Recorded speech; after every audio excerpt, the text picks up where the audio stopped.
हर मनुष्य अपने जीवन में सब कुछ अच्छा चाहता है कि नहीं? लेकिन अच्छा चाहना और अच्छा होना दोनों में बड़ा फर्क है। हम अच्छा चाहते तो हैं लेकिन अच्छा होता नहीं। हम चाहते हैं कि हम न केवल अच्छा चाहें अपितु अच्छा होए भी। अच्छा चाहने वालों के साथ जैसा हम चाहते हैं वैसा होते रहे, उसी पर चर्चा विगत दिनों से चल रही है। हम चाहते अच्छा दिखूं, अच्छा कहलाऊं, अच्छा पाऊं और अच्छे से रहूं। ये एक पक्ष है। और मैं चाहता हूं ये सब हो तो तभी संभव है जब मैं अच्छा देखूं, अच्छा बोलूं, अच्छा करूं और अच्छा बनूं। पहले की दो बातें आप सबके मध्य हो गई। आज तीसरे क्रम में अच्छा पाऊं और अच्छा करूं की चर्चा आप सबके बीच की जानी है। हर कोई चाहता है मैं बहुत कुछ अच्छा पाऊं। चाहते हो कि नहीं चाहते हो? और आप लोग तो इस धरती पर इतने भाग्यशाली हो कि आपने जो चाहा है वह सब आपके पास है। आपने उसे पाया भी है। पाया है कि नहीं पाया? अपने जीवन में थोड़ा अंदर उतर कर देखो, अपने जीवन को निकटता से निहार कर देखिए।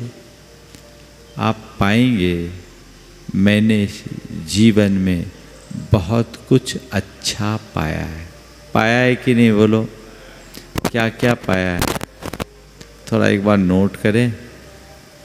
आज घर जाकर एक टास्क लेके जाना और नोट करना, मैंने अपने इस जीवन में क्या क्या अच्छा पाया है। शुरू करूं? हाँ, क्या पाया? सबसे पहले तो हमने जन्म पाया। जन्म पाया कि नहीं? अगर भाग्यहीन होते तो हमें पेट से ही परलोक पहुंचा दिया गया होता। दुनिया में बहुत सारे ऐसे अभागे हैं जो बेचारे पेट से ही परलोक पहुंच जाते हैं। लेकिन हम इस अर्थ में बड़े भाग्यशाली हैं कि हमने जन्म पाया। पाया? जन्म ही नहीं पाया। जन्म लेते ही बहुत से लोग स्वर्ग सिधार जाते हैं। हमने जीवन पाया। जीवन पाया कि नहीं? हाँ, जीवन पाया। हमें जीवन मिला। क्या ये कोई साधारण बात है? बोलो, जीवन का मिलना साधारण बात है? नहीं है ना। तो हमें जीवन मिला, ये हमारे लिए एक बड़ी उपलब्धि है। हमने पाया। काश यदि हमारी आयु अल्प होती और हम इस दुनिया में नहीं होते तो हमारा क्या होता? जीवन भी पाया तो साधारण जीवन नहीं पाया। क्या पाया? अच्छा शरीर पाया, स्वस्थ शरीर पाया। पाया? भले चंगे हो अगर जन्म से अपाहिज होते, अंगहीन होते, विकृतांग होते, विकलांग होते, तो हमारा क्या होता? कभी इस पर विचार किया? हृष्ट पृष्ठ शरीर का धारी मैं बना हूं। ये कोई साधारण बात है?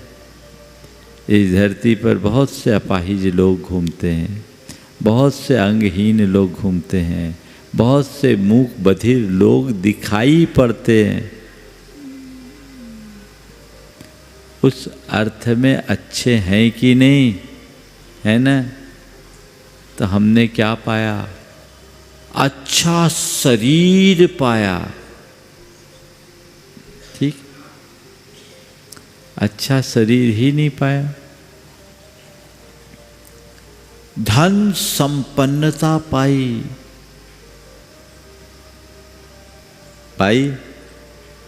धन संपन्नता ही नहीं पाई। भरा पूरा परिवार पाया,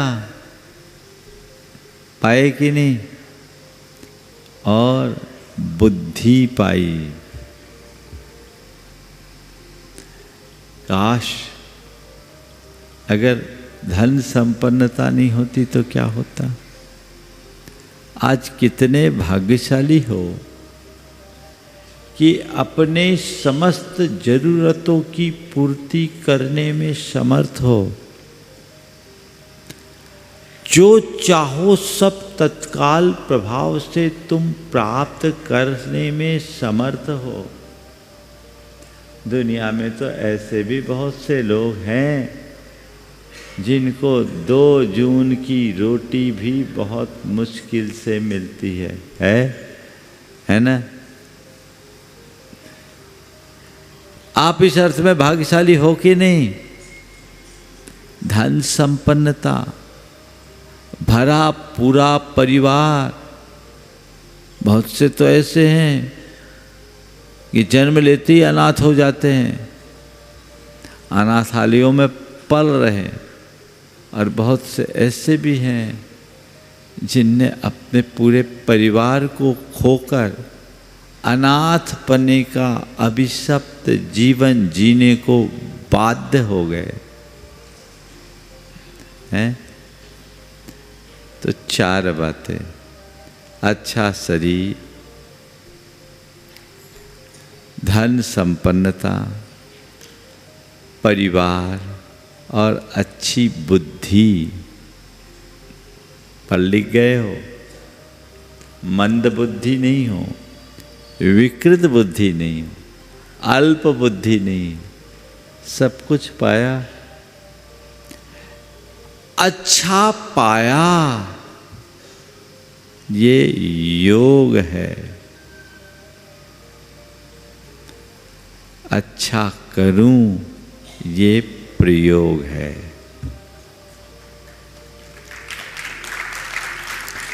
योग तो मिला, प्रयोग क्या है? बोलो, क्या प्रयोग? ये जीवन मिला, स्वस्थ शरीर मिला, तो इसका क्या प्रयोग कर रहे हो? मौज मस्ती में बिता रहे हो, भोग विलास में गंवा रहे हो, या केवल दुनियादारी में ही सिमट कर रह रहे हो? क्या कर रहे हो? यही चल रहा है ना? ये इसका सत्प्रयोग है या दुरुपयोग? अच्छा शरीर पाया तो अच्छा काम करो। जो इस जीवन में अच्छा हो सकता था तुमने उन सबको पा लिया। पाया कि नहीं पाया? अब थोड़ा हिसाब लगाओ कि मैंने अपने जीवन में ऐसा क्या क्या किया जिसे मैं अच्छा मान सकूं या जिसे अच्छे की श्रेणी में रख सकूं। थोड़ा आंख बंद करो। क्या क्या अच्छा किया, बोलो। ऐसे सारे कार्य जिनको मैं अपने जीवन के अच्छे कार्यों में गिन सकूं, आज का टास्क है। आपको लिखना है कि ये कार्य को मैंने अच्छे कार्य के रूप में किया, ये मेरे जीवन के अच्छे कार्य के रूप में गिने जाने योग्य है। बताऊं क्या होगा, करके देखना, और कल मैं आप लोगों से रिपोर्ट भी लेना चाहूँगा। शुरुआत में ढेर सारी चीज़ें आएंगी, फिर जब आप उसको रिव्यू करोगे तो आधे कट जाएंगे, और दोबारा करोगे ईमानदारी से तो उससे और आधे रह जाएंगे। फिर देखोगे तो 50 वर्ष के जीवन में 50 काम भी मुश्किल से निकलेंगे। सब डिफॉल्टर है, सब के सब डिफॉल्टर है, क्योंकि हमारे जीवन की दिशा ही उल्टी है। सबसे पहले अच्छा कार्य किसे कहेंगे? आप लोगों से जब होता है ना, कोई अपने बच्चे को लेके आते हैं, नया एंटरप्रेन्योर होता है, नया बिजनेस से शुरू करता है, महाराज जी बहुत अच्छा कर रहा है। क्या कर रहा है? अच्छा व्यापार कर रहा है। व्यापार में दक्ष हो गया, अच्छा कर रहा है। कारोबार में दक्ष हो गया, अच्छा कर रहा है। कोई समाज के क्षेत्र में आगे बढ़ गया, नाम कर लिया, अच्छा कर रहा है। पॉलिटिक्स में आगे बढ़ गया, अच्छा कर रहा है। अरे भैया, ये कितना अच्छा! ये यथार्थ में अच्छा है कि तुमने इन्हें अच्छा मान रखा है। विचार केवल इतना करना है, क्या यह यथार्थ में अच्छा है? जब तटस्थ भाव से आप समीक्षा करोगे तो आप खुद ही कहोगे, नहीं, ये तो सब दुनियादारी है। अच्छा क्या है? जो स्व पर के हित का काम हो उसे ही अच्छा कहा जा सकता है।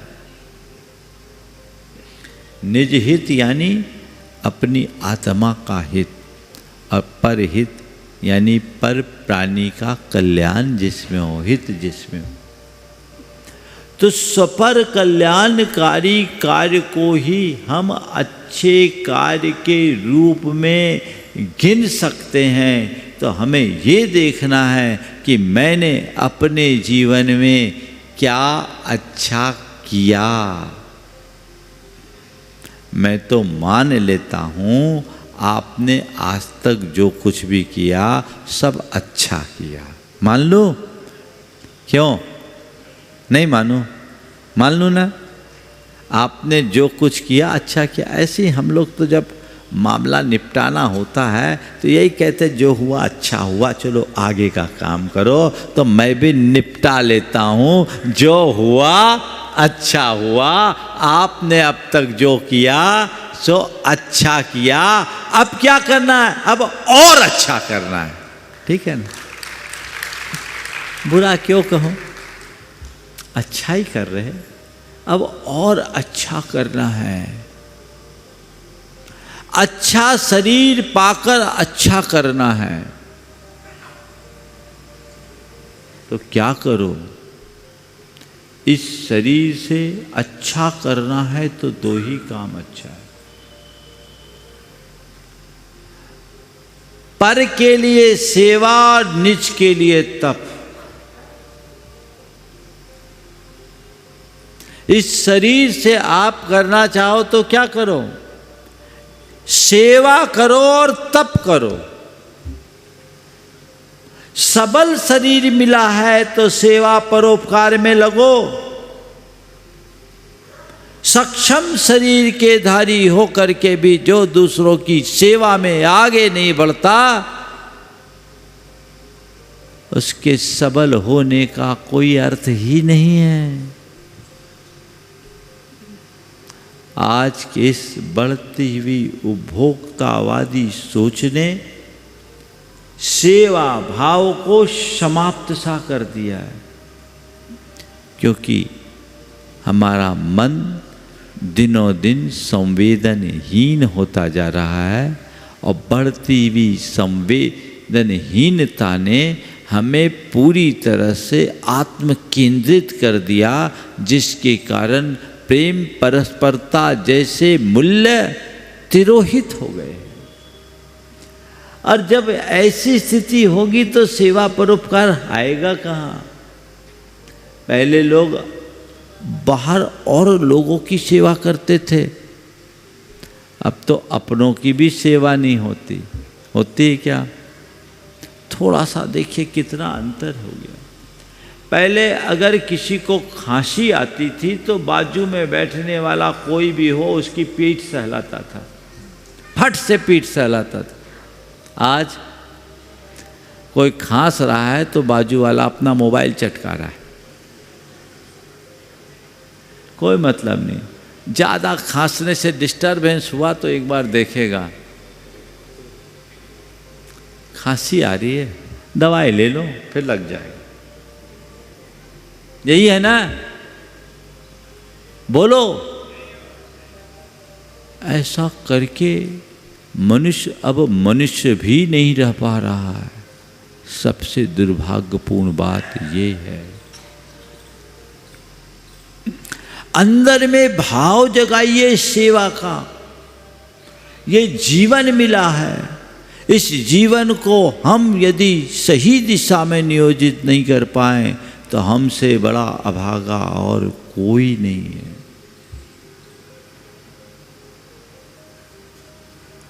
जो लोग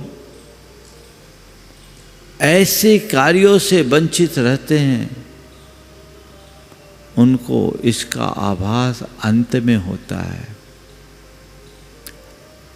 एक सज्जन ने एक दिन अपनी व्यथा कथा कहते हुए मुझसे कहा, बहुत भरे आंखों से कहा, महाराज मेरे 3 बच्चे, तीनों मुझसे दूर, पत्नी चले गई, अकेले रहे और पार्किंसन की बीमारी, संपत्ति अकूत, उच्च अधिकारी थे, पर तीनों बच्चों में एक भी पास नहीं, 2 अमेरिका में और 1 पूना में, खुद अकेले, पत्नी भी नहीं, नौकर पास में जो उनकी पूरी व्यवस्था करता है। मुझसे आके बोले, महाराज मैं अपनी करनी का फल भोग रहा हूं, मैंने अपने माँ बाप की सेवा नहीं की, आज कोई मेरी सेवा करने को तैयार नहीं। मैंने माँ बाप की सेवा नहीं की, आज कोई मेरे साथ नहीं है, सबके अपने अपने रोने। महाराज आपके प्रवचनों से मोटिवेट होकर मैंने अपने आप को स्थिर कर लिया और मैं इसे अपने करनी का फल मानकर स्वीकार कर रहा हूँ। और आप अक्सर कहते हैं हमें कर्म काटना है, कर्म भोगना नहीं, तो मैं कर्म काट रहा हूँ, अपने ही किए को काट रहा हूँ। काश आप जैसे सद्गुरु का उपदेश मुझे पहले मिल गया होता तो मैंने अपना जीवन संभाल लिया होता, मेरा अनुकरण मेरे बच्चे भी करते। ऐसा बहुतों के साथ होता होगा। सेवा भाव आप जब खुद करोगे तभी दूसरों के साथ उसे देख पाओगे। दिनों दिन इसमें बहुत हीनता आ रही है। एक बड़े प्रतिष्ठित डॉक्टर जो शिशु रोग विशेषज्ञ थे, 30 साल से प्रैक्टिस कर रहे थे, बहुत प्रसिद्धि थी। एक दिन चर्चा में जब मैंने उनसे पूछा 30 साल से प्रैक्टिस कर रहे हैं, आपने क्या परिवर्तन देखा? उन्होंने जो एक बात कही वह आप सबको ध्यान देने योग्य है। उन्होंने कहा, महाराज जी, आज से 25 वर्ष पहले जब भी कोई पेशेंट आता, बच्चा आता, तो उसके साथ उसकी माँ आती और दादी आती थी। ये मैं 10 साल पुरानी बात, 2008 की बात बोल रहा हूँ, 16 साल पुरानी। तो उससे 25 साल पहले और चले जाइए तो काफ़ी पुरानी बात हो गई। तो उन्होंने कहा कि जब पेशेंट आता तो पेशेंट के साथ बच्चे की माँ और उसकी दादी आती। बच्चा रोता, व्याकुल होता, माँ घबराती तो उसकी सास कहती, बेटा चिंता मत कर, मैं हूँ ना, सब ठीक हो जाएगा, संभाल लूँगी। बेटे चिंता मत कर, मैं हूँ, सब संभाल लूँगी। महाराज समय बदला, 25 साल बाद अब बच्चे के साथ उसकी माँ और उसके पिता आते हैं, और जब माँ घबराती है तो पिता कहता है, घबराओ मत, टॉप का डॉक्टर है, अच्छा इलाज हो रहा है, सब ठीक हो जाएगा। टॉप का डॉक्टर है, अच्छा इलाज हो रहा है, सब ठीक हो जाएगा। महाराज जी, अंतर ये है कि पहले जो बच्चा 3 दिन में स्वस्थ होता था, अब उस बच्चे को 10 दिन लग जाते हैं।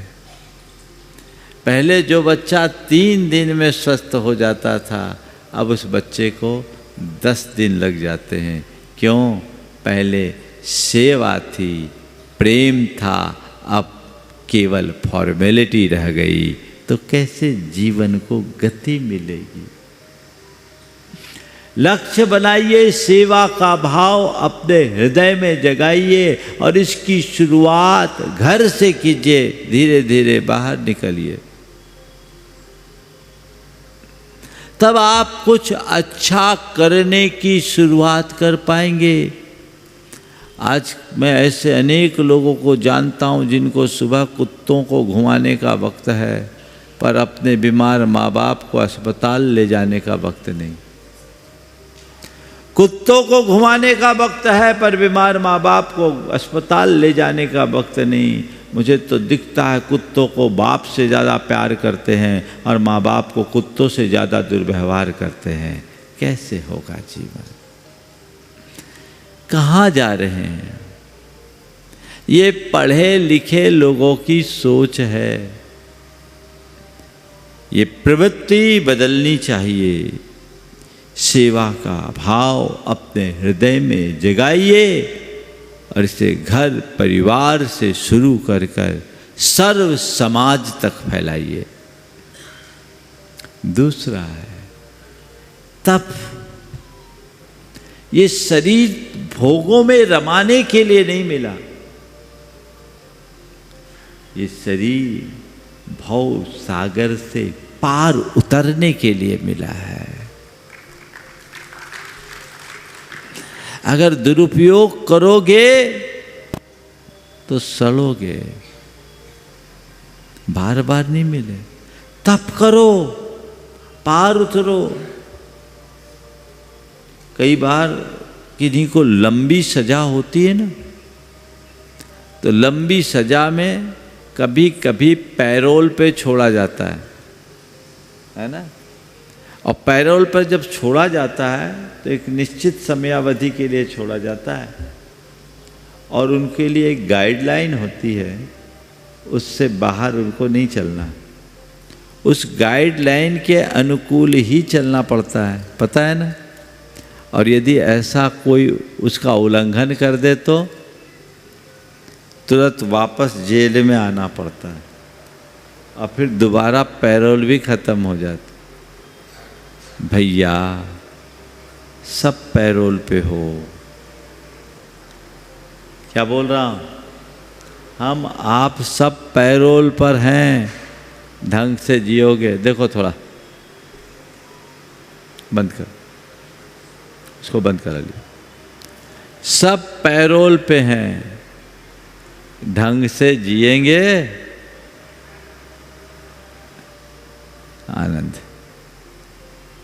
अंदर देखो बहुत ठंडी हवा आएगी, और इसको भी तप मान लो ना। सब पैरोल पे हो, ढंग से जियोगे तो दोबारा जेल जाने का मौका नहीं आएगा, और गलत प्रयोग करोगे तो दुर्गतियों के पात्र बनोगे। नर भाव मिला है तप करो, अपनी आत्मशक्ति को जगाओ। शारीरिक, मानसिक और वाचिक तीनों स्तर पर जितना बन सके तप की तरफ दृष्टि रखो। त्याग, तप, संयम ही जीवन के लिए श्रेष्ठ कर्म है। अच्छा काम वही है जो हमारे जीवन को अच्छा बनाए। इसलिए अच्छा करने के लिए उत्साहित होइए, अपने आत्मशक्ति को जगाइए, मिटाइए, ज्ञान भाव को जगाइए, अपने आप त्याग, तप, संयम की ओर रुचि जगेगी, और वह आपके जीवन के उत्कर्ष का आधार बनेगा।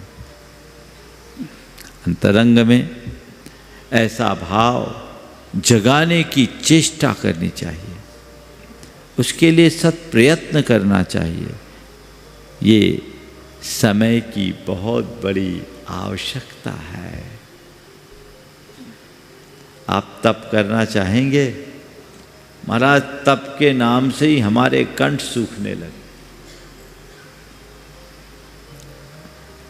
ये मनुष्य जीवन जिसके लिए मिला है उस पर दृष्टि रखो। अगर आपने दुरुपयोग किया तो सत्यानाश है। हमने अपने कितने भाव बिगाड़ दिए पता नहीं। ये भाव ना बिगड़े, ये सावधानी रखो। अपने आप के प्रति ईमानदार बनिए। अपने जीवन को संवारने के लिए संकल्पित होइए, जिससे जीवन को बेहतर बनाया जा सके। अच्छा करना है, इसको केवल भोगों में मत लगाइए। एक दिन ये सब नष्ट भ्रष्ट हो जाएगा। तो अच्छा शरीर पाया, क्या करना है? सेवा और तप। गांठ बांध लो, जितना बने मुझे तपना है। तपस्या के बिना खुद को निखार पाना असंभव। दूसरे क्रम में संपत्ति पाई। क्या पाया? संपत्ति पाई। तो संपत्ति पाई, आप भाग्यशाली हो, आपके पास किसी वस्तु का अभाव नहीं है, सर्व संपन्नता है ना? तो संपन्नता है तो उदारता भी होनी चाहिए। क्या है? संपन्नता है तो उदारता होनी चाहिए। संपत्ति पाए हो तो सुरा सुंदरी में बहाना उसका दुरुपयोग है। संचित करके रखना भी उसका दुरुपयोग है। उसका सदुपयोग क्या है? दान और परमार्थ के कार्य में नियोजित करना ही उसका सत्प्रयोग है। तुम्हारे पास धन है, संपत्ति है, जितना आवश्यक है उसका उपभोग करो, और जो बचे है उसका उपयोग करो। बस उपभोग और उपयोग, यही है समुचित प्रयोग।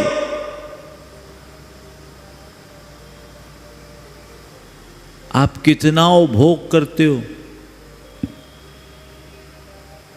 जितनी संपत्ति है उसका अगर देखा जाए संपन्न लोगों के हिसाब से बोल रहा हूँ, 10 मांस भी उपभोग नहीं होता, 10 मांस भी।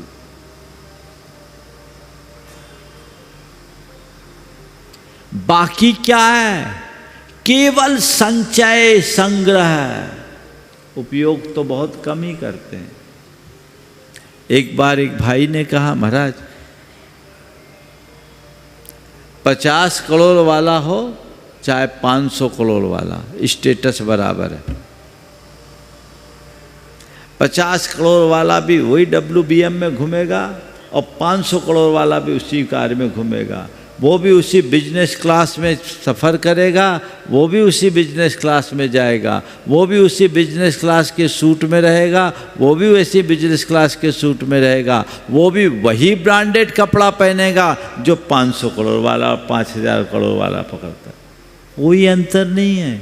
एक लिमिट के बाद पैसे का कोई उपयोग नहीं होता। अंतर क्या है? केवल मन की संतुष्टि। मेरे पास 50 करोड़ है तो मेरे पास 500 करोड़ है तो मेरे पास 5000 करोड़ है। अरे भैया, 50 हो, 500 हो या 5000, अंत क्या है? केवल राख। सब कुछ होगा खाक। क्या लगे? किसमें लगे हो? उपयोग करो, उपभोग करो, उपयोग करो। जितना जरूरत है उतना उपयोग करो, और जरूरत पूरी हो जाए तो जरूरतमंदों के लिए उपयोग करो। यही तो दृष्टिकोण है। संचित करके रखना कोई बड़ी बात नहीं है। ये सत्प्रयोग नहीं है, दुरुपयोग है। और तुम जोड़ जोड़ के एक दिन छोड़ के जाओगे। कोई लेके जा पाया? आज तक कोई नहीं ले जा पाया। जब कोई नहीं ले जा सका तो तुम कैसे ले जाओगे? इसलिए क्या करो? दान करो, सपर के कल्याण में लगाओ। वही सच्चा प्रयोग है। तुम्हारे दिए जोड़े हुए धन को छोड़कर जाओगे तो हो सकता है तुम्हारे पीछे की पीढ़ियां उस संपत्ति के पीछे लड़ मरे। और बहुत से लड़ मर रहे हैं, मैं जानता हूं, लड़ मर रहे हैं। एक बार एक ने तो कहा, अच्छा होता हमारे माँ बाप पैसा छोड़ के नहीं गए होते, हम गरीब के बेटे होते, कम से कम झगड़ा तो नहीं होता। लेकिन उनने कमा के छोड़ा और उनकी पीढ़ियां आज लड़ मर रही है, कुछ नहीं है। और कई ऐसे होते हैं कि अगर माँ बाप अपनी संतान के लिए ज़्यादा संपत्ति छोड़ देते तो आने वाली पीढ़ियां आलसी हो जाती। मैं ऐसे बहुत तख्त तोड़ों को जानता हूँ। तख्ता तोड़, जो तख्ता तोड़ किसको बोलते हैं समझ गए? जो पूरी ज़िंदगी तख्ते पे बिताई हैं और कुछ कमाई धमाई नहीं किया, अपने बुजुर्गों की संपत्ति को बेचा और आराम से ऐसे ज़िंदगी कमाए। हो सकता है 2-4 ऐसे महानुभाव आपके बीच भी हों, कह नहीं सकते। तख्ता तोड़ अकर्मण्य बन जाते हैं। इसलिए आप चाहते हो कि मेरी आने वाली पीढ़ियां ऐसी तख्ता तोड़ बने, तो छोड़ के जाओ। उनको उद्यमी बनाना है, उनको उत्साही बनाना, उनको कर्मठ बनाना और उनको अंदर से स्ट्रांग बनाना है। तो उनको केवल एक आधार दो, ज़्यादा आलम्बन मत दो। वो खुद उससे आगे बढ़ेंगे और अपनी काबिलियत को साबित करेंगे। ये प्रयोग है। मैं तो आपसे कहता हूँ, खुद से देखो, माँ बाप ने जो छोड़ा उससे आगे बढ़ाए कि नहीं बढ़ाए? बढ़ाए ना, तो अपनी काबिलियत से बढ़ाए। तो तुम्हारी संतान में भी काबिलियत होगी तो बढ़ा देगी, और कर्महीन होगी तो सब मिटा देगी, तो चिंता क्या। धन पाया है तो केवल संग्रह की तरफ दृष्टि मत करो, उसका विनियोग करो, दान करो, इसमें कल्याण है। तो अब अच्छा पाया तो हूं, अच्छा कर कितना रहा हूं, जिस अनुपात से पाया हूं उस अनुपात से कर पा रहा हूं या नहीं। मुझे बात पूरी करना, केवल संकेतों में आज बात करूंगा, क्योंकि देख रहा हूं 10 मिनट मात्र बचे, और नहीं तो फिर आज की बात को कल खींचना पड़ेगा। पर मुझे और भी बातें करनी है, इसलिए मैं आज अच्छा पाना और अच्छा करना, मुझे तो लगता है समझदार बच्चों को बार बार बोलना नहीं पड़ता, वो एक इशारे में समझ जाता है। इंदौर वाले में भी मुझे कुछ ऐसे ही लक्षण दिख रहे हैं, है ना। और एक बात और मैंने महसूस किया, बाकी प्रवचनों में आप लोगों को बड़ा आनंद आता है, पर जिस दिन दान के बारे में बोलता हूँ ना, तो आपको लगता है महाराज कब समेट ले तो अच्छा है, ये निचोड़ न ले, है ना। एक ने तो एक दिन कह ही दिया, बोले महाराज आपकी सब प्रवचन में बड़ा अच्छा लगता है, लेकिन जिस दिन आप दान के बारे में बोलने लगते हो ना, तो हलचल होती है और लगता कब समिट जाए और मैं निकलूं।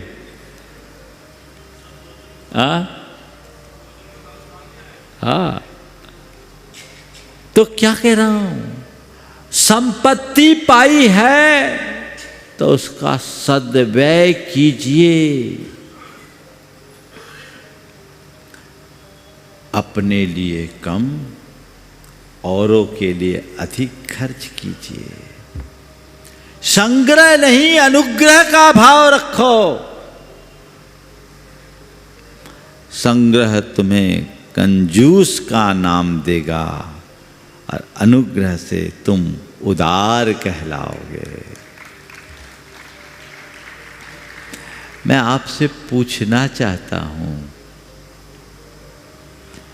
आप एक पैसे वाले हो, क्या कहलाना चाहते हो? आपको एक कंजूस व्यक्ति का नाम मिले, या एक उदार व्यक्ति की पहचान मिले? क्या चाहते हो बोलो? लोग तुम्हें कंजूस कह के पुकारे या उदार? थोड़ा जोर से तो बोलो। हाँ, किसको उदार कहोगे? जो पैसा जोड़ेगा उसको, या पैसा छोड़ेगा उसको? हाँ, तुम लोग करते क्या हो? महाराज हम लोग थोड़ा थोड़ा तो छोड़ते। मैं आपको एक को भी कंजूस नहीं कहता, मैं तो कह देता हूँ इंदौर की समाज बड़ी उदार समाज है। आनंद आ गया ना?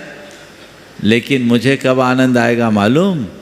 जब तुम्हारे नाम पर दुनिया के लोग ताली बजाए कि इंदौर के समाज बड़ी उदार समाज है। और पूरे दुनिया के लोग कब ताली बजाएंगे? जब इंदौर की समाज इस चातुर्मास में प्रेरित होकर कुछ अच्छा करने के लिए संकल्पित होगी। अच्छा तो पाया ही है, आप लोगों ने पाया कि नहीं पाया? अच्छा ये बताओ, ये चातुर्मास भी तुम लोगों को अच्छा मिला कि नहीं मिला? तो अच्छा चातुर्मास पाया ना? पाया? तो अच्छा चातुर्मास पाया है तो अच्छा करने का संकल्प आज से ही कर लो। इस चातुर्मास में मुझे कुछ अच्छा करना अपने जीवन के लिए, पहले अपने जीवन को अच्छा करना है, अपने जीवन के लिए अच्छा करना है। और अपने जीवन के लिए अच्छा करने के साथ लोक जीवन के लिए मुझे कुछ अच्छा करना है। ये कब होगा? तुम त्याग तप संयम से अपने जीवन को अच्छा कर पाओगे, और सेवा और दान परोपकार से लोक जीवन को अच्छा कर पाओगे।